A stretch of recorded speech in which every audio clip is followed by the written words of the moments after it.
Welcome to another episode of I Wonder, Doctor. I'd like to talk about a curious relationship between the phenomenon of insulin resistance and excessive putting on of weight. I think you'd have to start this one with what is insulin resistance? Let me explain. The body wants to maintain glucose at a steady level in the blood, Yeah, and it does so. the right amount of sugar, not too much and not too little. Precisely. And then at this point in time, if you eat a meal, let's say a complex carbohydrate, gradually that gets digested down into tiny little molecules called glucose, which absorb readily into the bloodstream. And because it takes carbohydrates time to digest, this happens gradually and slowly over time. As the glucose gets into the blood, the body secretes that powerful hormone insulin to do what it does in order to move the glucose out of the blood into the cells. Insulin is what the body uses to get that sugar out of the blood.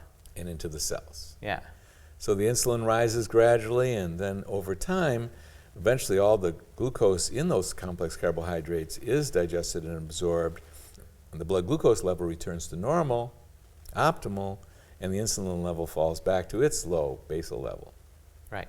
complex carbohydrates. Yeah, Whereas in simple carbohydrates, such as drinking a can of soda, for example, that's already down into the simple, tiny glucose molecules mostly to begin with, so it floods the blood. We call it a spike in glucose levels, yeah, and your body responds, seeing a very high level of glucose in the blood, with a robust amount of insulin. And genetically, it hasn't caught up with simple carbohydrates yet. It thinks you must have had a huge meal in order to create that much glucose in the blood, puts out a huge amount of insulin, and let me tell you what happens when you do that. Time after time, meal after meal, day after day. This is where it becomes a problem.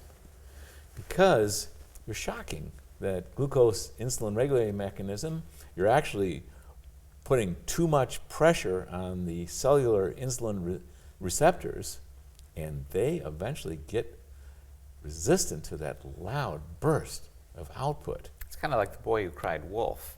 Those cells say, we don't need to respond. The insulin keeps yelling at us, and it's not right. There isn't that much food in the system.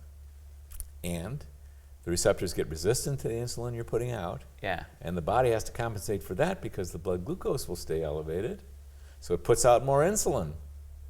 And this is a slippery slope, gradually increasing insulin resistance. yeah, Well, let me cut to the chase on this one. This is the perfect storm recipe for weight gain. You got high levels of insulin, the glucose that makes it into the cells, some of it gets burned, but another message of insulin is to store away for a rainy day any glucose that's around. So there's where you convert that glucose to fat storage. You wind up getting tired from this and hungry for this because there's this emphasis on fat storage. Insulin resistance, a problem, a recipe for weight gain.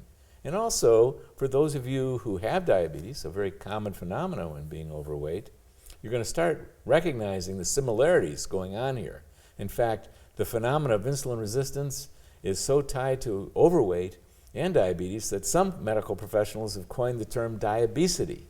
Very interrelated. Moral of the story, take the pressure off. Eliminate simple carbohydrates, sweets, if you're overweight or you have diabetes. got it. Thanks.